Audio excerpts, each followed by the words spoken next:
नमस्ते, मैं doctor Zubair Khan, assistant professor geography, government college Bundi. आपका स्वागत करता हूं बीए पार्ट प्रथम वर्ष भूगोल की कक्षा में। इस कक्षा में हम भूगोल के द्वितीय प्रश्न पत्र पर्यावरण भूगोल का अध्ययन करते हैं।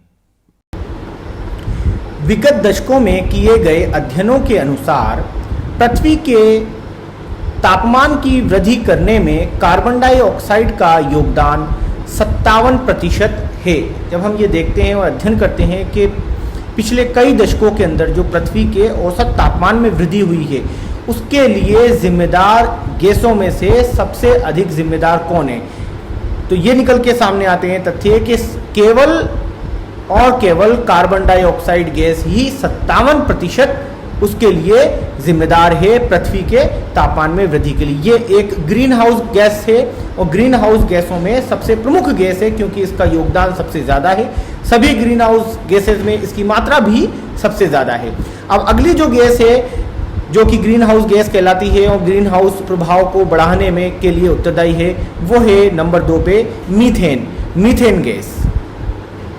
मीथेन गैस कार्बन व हाइड्रोजन के मेल से बनती है। मीथेन गैस का वास्तविक फॉर्मूला होता है CH4, अर्थात एक कार्बन परमाणु से 4 हाइड्रोजन के परमाणु जुड़े हुए होते हैं तो मीथेन गैस का निर्माण होता है। मीथेन गैस के एक अणु का निर्माण एक कार्बन के परमाणु और 4 हाइड्रोजन के परमाणु के मिलने से होता है, इसलिए इसका फॉर्मूला CH4 होता है। वायुमंडल में इसकी मात्रा 0.0002% तथा कार्बन डाइऑक्साइड 0.0314% की तुलना में बहुत कम है। अब जब हम वायुमंडल में मीथेन गैस की तुलना कार्बन डाइऑक्साइड गैस से करते हैं तो कार्बन डाइऑक्साइड गैस की तुलना में मीथेन वायुमंडल में बहुत ही अल्प मात्रा में पाई जाती है, जो कि आप ये देखिए 0.0002% ही है। किंतु अपनी विकिरणशीलता के कारण यह कार्बन डाइऑक्साइड गैस से 21 गुना अधिक ग्रीन हाउस प्रभाव उत्पन्न करती है।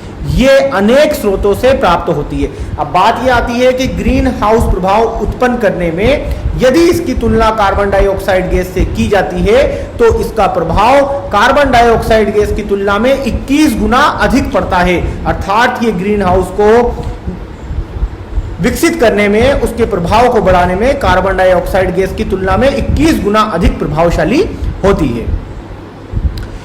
मीथेन के स्रोत धान के खेत, प्राकृतिक दलदली भूमियां, मवेशी, खनन, दीमक, समुद्री जल, जीवीय पदार्थ का जलना आदि होते हैं। ये वो स्रोत हैं जिनसे वायुमंडल में मीथेन गैस पहुंचती है। अब धान की खेती से पहुंचती है, प्राकृतिक रूप से जो दलदलीय भूमि होती है वहां से जो कई बार गैस निकलती है उसमें भी मीथेन गैस की मात्रा अधिक होती है। मवेशियों के सड़ने गलने से भी मीथेन गैस निकलती है। खनन क्रिया के अंदर जब हम खनन करते हैं, खासतौर से पेट्रोलियम का खनन, खनिज तेल का जब खनन किया जाता है तो मीथेन वातावरण में मुक्त होती है। दीमक की बांगियों से ये मुक्त होती है। समुद्री जल में होती है। जीवीय पदार्थों के जलाने से, जिसके अंदर जो कार्बनिक पदार्थ होते हैं, जीवीय पदार्थ, क्योंकि सभी जीव कार्बनिक पदार्थों से बने हुए होते हैं, उनको जलाने पर जो भी अपशिष्ट पदार्थ निकलते हैं, गैस निकलते हैं, उसमें मीथेन की काफ़ी अधिक मात्रा पाई जाती है। प्रतिवर्ष विभिन्न स्रोतों से लगभग 52.5 करोड़ टन मीथेन वायुमंडल में पहुंचती है। अब बात यह आती है कि प्रतिवर्ष विभिन्न स्रोतों से वायुमंडल में कितनी मीथेन पहुंचती है।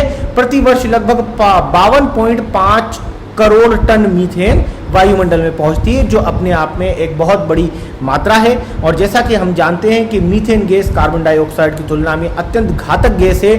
ग्रीन हाउस प्रभाव को विकसित करने में, उसको बढ़ाने के अंदर लगभग 21 गुना अधिक ये प्रभावशाली होती है। तो मीथेन अभी पहुंच रही है, बड़ी मात्रा में पहुंच रही है, फिर भी इसके जो स्रोत हैं वो अधिकांशतः प्राकृतिक स्रोत हैं।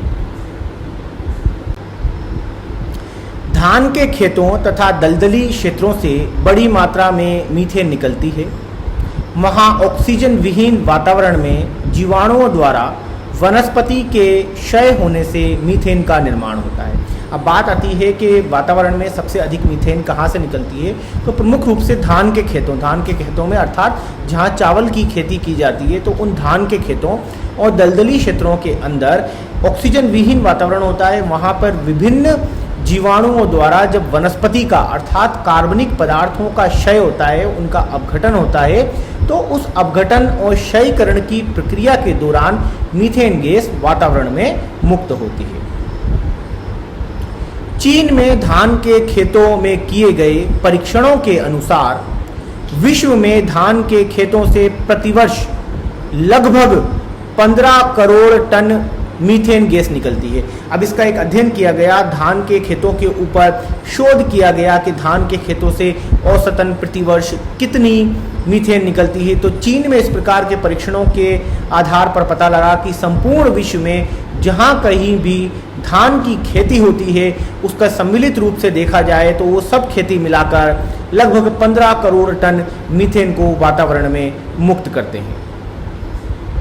मीथेन उत्सर्जन के लिए खेतों में पानी भरा रहना आवश्यक है। अब बात यह आती है, जब मीथेन का उत्सर्जन होने के लिए क्या होता है कि खेतों में पानी भरा रहना आवश्यक है। और धान की खेती हम ये जानते हैं कि धान की खेती के लिए आवश्यक है कि एक लंबे समय तक खेतों को में पानी भरा रखा जा सके, इसी के अंदर धान पनपता है और उसकी खेती होती है। तो इस कारण धान की खेती से मीथेन का उत्सर्जन होता है। अम्लीय क्षेत्र बहुत ही कम मीथेन पैदा करते हैं, किंतु क्षारीय क्षेत्र बहुत अधिक मात्रा में मीथेन का उत्पादन करते हैं। जब अम्लीय और क्षारीय क्षेत्रों के बीच में तुलनात्मक अध्ययन किया गया तो ये तथ्य निकलकर सामने आया कि अम्लीय क्षेत्र बहुत कम मात्रा में मीथेन का उत्पादन करते हैं, परंतु क्षारीय क्षेत्रों के अंदर मीथेन का उत्पादन अधिक मात्रा में होता है। खनिज तेल, कोयला खनन, गैस ड्रिलिंग, अन्य खनन क्रियाओं से भी मीथेन मुक्त होती है। अब हम जैसे बात कर रहे हैं कि मीथेन वास्तव में एक कार्बनिक पदार्थ ही है, कार्बनिक गैस है। जैसा कि हम जानते हैं, एक कार्बन परमाणु के साथ जब 4 हाइड्रोजन परमाणु जुड़ते हैं तो मीथेन का निर्माण होता है। जब कभी भी पेट्रोलियम पदार्थों का अर्थात खनिज तेल का या जो जीवाश्मीय ईंधन का खनन किया जाता है तो वहाँ से मीथेन मुक्त होती है। कई बार गैस ड्रिलिंग क्षेत्रों के अंदर मीथेन वहाँ से उत्सर्जित होकर सीधे ही वातावरण में मिल जाती है। तो खनन क्रियाओं से भी बड़ी मात्रा में गैस वातावरण में मुक्त हो रही है। और आप ये अच्छे से जानते हैं कि कार्बन डाइऑक्साइड की तुलना में मीथेन गैस वायुमंडल में हरित गृह प्रभाव को बढ़ाने के लिए, उसके अंदर वृद्धि करने के लिए कई गुना ज़्यादा शक्तिशाली होती है। कार्बन डाइऑक्साइड की तुलना में इसका प्रभाव ग्रीन हाउस पर 21 गुना अधिक पड़ता है। तो ये एक अत्यंत घातक गैस है।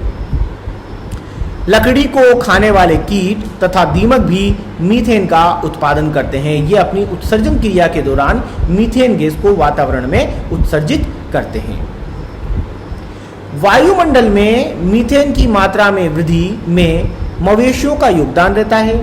किसी भी मवेशी के पाचन तंत्र में भोजन का कुछ भाग मीथेन में बदल जाता है। जब हम ये देखते हैं कि मवेशियों के अंदर, क्योंकि खास तौर से अधिकांश मवेशी जब हम बात करते हैं शाकाहारी होते हैं, और शाकाहारी के अंदर वो अपनी भोजन के अंदर शाक वनस्पतियों का बहुत ज़्यादा प्रयोग करते हैं। उनके पाचन तंत्र के अंदर वही प्रक्रिया बैक्टीरिया द्वारा उनके पाचन तंत्र के अंदर, उनके आमाशय के अंदर इस कार्बनिक पदार्थ अर्थात वनस्पति का विघटन और वियोजन किया जाता है, जिससे पोषक तत्व तो जीव तक पहुंच जाते हैं, पर इस क्रिया के अंदर जो अपशिष्ट तत्व बचते हैं उसमें कुछ हिस्सा मीथेन भी रहती है और ये मीथेन वातावरण में मुक्त हो जाती है। मवेशियों द्वारा मलमूत्र के त्याग करने पर मीथेन वायुमंडल में चली जाती है। अब जो भी मवेशियों की उत्सर्जन क्रिया होती है मलमूत्र द्वारा, वो उसके माध्यम से वातावरण में मीथेन गैस को मुक्त करते हैं। जर्मन वैज्ञानिक द्वारा किए गए अध्ययन के अनुसार एक गाय प्रतिदिन 200 ग्राम मीथेन का उत्पन्न करती है। अब जब मवेशियों पर अध्ययन किया गया, मवेशियों के ऊपर शोध किया गया कि मवेशी कितनी मात्रा में मीथेन का उत्पादन करते हैं, तो जर्मनी के अंदर इस प्रकार का शोध कार्य किया और एक जर्मन वैज्ञानिक के अनुसार उन्होंने ये पाया कि एक गाय प्रतिदिन लगभग 200 ग्राम मीथेन का उत्पादन करती है और ये सीधे ही वायुमंडल में या वातावरण में पहुंच जाती है। इसके अलावा जैव मात्रा का जलना, कृषि कार्यों में जमीन पाटना, उद्योगों से भी अन्य प्रदूषकों के साथ मीथेन निकलती है। इसके अलावा जो अन्य कारक हैं, जैव पदार्थों का जो जलना होता है, जलन क्रिया होती है, जैसा कि हम जानते हैं अधिकांश सारे ही जैव पदार्थ कार्बनिक पदार्थों के रूप में होते हैं और मीथेन भी एक कार्बनिक पदार्थ है। कार्बनिक गैस है जिसमें कार्बनिक यौगिक पाए जाते हैं। जब कभी भी इनका विघटन व वियोजन होता है तो मीथेन वहां से उत्सर्जित होती है। कृषि कार्यों के अंदर, जमीन पाटने के अंदर भी उत्सर्जित होती है। उद्योगों में विभिन्न प्रकार के प्रदूषक निश्रित होते हैं, उसमें कुछ मात्रा में मीथेन गैस का भी उत्सर्जन किया जाता है। विगत 200 वर्षों में वायुमंडल में मीथेन की मात्रा में 2 गुना से अधिक वृद्धि हुई है। अब ये देखा गया है पिछले 200 सालों में वायुमंडल के अंदर मीथेन की मात्रा में जो वृद्धि हुई वो लगभग 2 गुनी वृद्धि थी। सन 1800 में वायुमंडल में मीथेन की सांद्रता 0.8 ppmv थी, जो कि 1990 में बढ़कर 1.72 ppmv हो गई। अब आप देखिए 200 साल से भी कम, 190 सालों में ये 2 गुना से भी अधिक बढ़ गई। 2 गुना से भी अधिक मीथेन की मात्रा वायुमंडल में 200 सालों के अंदर अंदर बढ़ गई। कितना बड़ा ये एक हिस्सा है जो कि इतनी जल्दी बढ़ गया, और ये क्यों बढ़ गया, इसके लिए कौन जिम्मेदार है? क्या 200 सालों में प्राकृतिक घटनाएं इतनी बदल गई? क्या प्राकृतिक परिस्थितियां इतनी बदल गई? नहीं, ऐसा नहीं हुआ। बदलाव कहाँ आया? बदलाव मानवीय गतिविधियों में, मानवीय क्रियाओं में आया। मानवीय गतिविधियों, मानवीय क्रियाओं द्वारा, मानव की अविवेकपूर्ण गतिविधियों द्वारा वायुमंडल में लगातार ग्रीन हाउस गैसेस का उत्सर्जन किया जा रहा है, और इसमें कार्बन डाइऑक्साइड के साथ साथ मीथेन गैस भी एक प्रमुख गैस है जिसका लगातार उत्सर्जन हो रहा है। और केवल 200 वर्षों के अंदर इसकी मात्रा बढ़कर 2 गुना से अधिक हो गई। प्रतिवर्ष इसकी वृद्धि दर लगभग 1% है। ये बहुत बड़ी मात्रा है। 1% प्रतिवर्ष की दर से अब मीथेन बढ़ रही है। तो ये तथ्य सामने आ रहे हैं कि ये अपने आप में एक बहुत खतरनाक गैस है। ग्रीन हाउस प्रभाव को उत्पन्न करने में कार्बन डाइऑक्साइड की तुलना में 21 गुना अधिक ये शक्तिशाली होती है, पर वर्तमान समय में इसके बढ़ने की दर बहुत ही अधिक तेज है। 1% की दर से लगातार बढ़ती चली जा रही है, जो कि अपने आप में एक खतरे की घंटी है। ग्रीन हाउस प्रभाव को उत्पन्न करने में मीथेन का योगदान 18% है। जिस प्रकार हमने अभी पिछली स्लाइड्स में देखा था कार्बन डाइऑक्साइड का योगदान, उसी प्रकार संपूर्ण ग्रीन हाउस गैसेस का जब अध्ययन किया जाता है कि कौन सी गैस ग्रीन हाउस प्रभाव को उत्पन्न करने के लिए कितनी जिम्मेदार है, तो ये देखा जाता है कि मीथेन गैस 18% योगदान देती है ग्रीन हाउस प्रभाव को उत्पन्न करने में सभी ग्रीन हाउस गैसेस की तुलना के अंदर। जहां हम कार्बन डाइऑक्साइड का पिछली स्लाइड में पढ़ के आए हैं, यहाँ पे हम देखते हैं 18% योगदान है मीथेन गैस का। ग्रीन हाउस गैसों में मीथेन का जीवन काल सबसे कम होता है। अब जितनी भी ग्रीन हाउस गैसेस देखी जाती है उनकी जीवन काल की बात की जाती है। जीवन काल से तात्पर्य यह है कि वायुमंडल में वो कितने समय तक विद्यमान रहती है। तो ये तथ्य निकलकर सामने आए हैं कि ग्रीन हाउस गैसेस में, सभी गैसों में सबसे कम जीवन काल किसका होता है? मीथेन का होता है। देखा जाए तो पर्यावरण की दृष्टि से, मानव समुदाय की दृष्टि से, वातावरण की दृष्टि से ये एक अच्छा तथ्य है कि ये वातावरण में जल्द ही समाप्त हो जाती है। इस अध्याय के असाइनमेंट के रूप में आपको निम्नलिखित प्रश्नों का उत्तर देना है। पहला प्रश्न, पृथ्वी के तापमान की वृद्धि करने में कार्बन डाइऑक्साइड का योगदान कितने प्रतिशत है? इस प्रश्न का उत्तर आपको अधिकतम 20 शब्दों के अंतर्गत देना है, क्योंकि ये एक अति लघुतरात्मक प्रकार का प्रश्न है। जैसा कि हम जानते हैं कि कार्बन डाइऑक्साइड एक ग्रीन हाउस गैस है, और ग्रीन हाउस प्रभाव के कारण पृथ्वी के प्रगामी तापमान में वृद्धि हो रही है। तो इस प्रश्न के उत्तर में आपको ये बताना है कि ग्रीन हाउस प्रभाव के अंदर कार्बन डाइऑक्साइड गैस का योगदान कितना प्रतिशत है। ग्रीन हाउस प्रभाव को उत्पन्न करने में कार्बन डाइऑक्साइड गैस कितनी जिम्मेदार है। इस प्रश्न का उत्तर आपको अधिकतम 20 शब्दों में देना है। दूसरा प्रश्न, ग्रीन हाउस प्रभाव उत्पन्न करने में मीथेन कार्बन डाइऑक्साइड की तुलना में कितने गुना अधिक प्रभावशाली है। जैसा कि आपको पता है कि वायुमंडल में विभिन्न प्रकार की ग्रीन हाउस गैसेस पाई जाती है, जो कि ग्रीन हाउस प्रभाव को उत्पन्न करने के लिए उत्तरदायी होती है।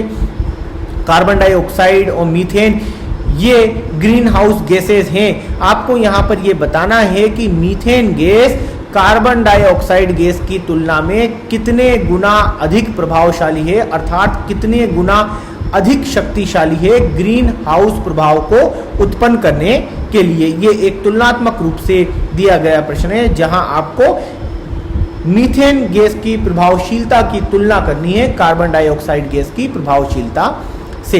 यह भी एक अति लघुतरात्मक प्रकार का प्रश्न है जिसका उत्तर आपको अधिकतम 20 शब्दों में देना है। प्रश्न तीसरा, ग्रीन हाउस गैसों में सबसे कम जीवन काल किस गैस का होता है? आपको यहाँ पे कुछ गैस का नाम बताना है जिसका जीवन काल समस्त ग्रीन हाउस गैसेस में सबसे कम होता है। जीवन काल से तात्पर्य वो गैस वायुमंडल में कितने लंबे समय तक विद्यमान रहती है। यह भी एक अति लघुतरात्मक प्रकार का प्रश्न है जिसका उत्तर आपको अधिकतम 20 शब्दों के अंदर देना है।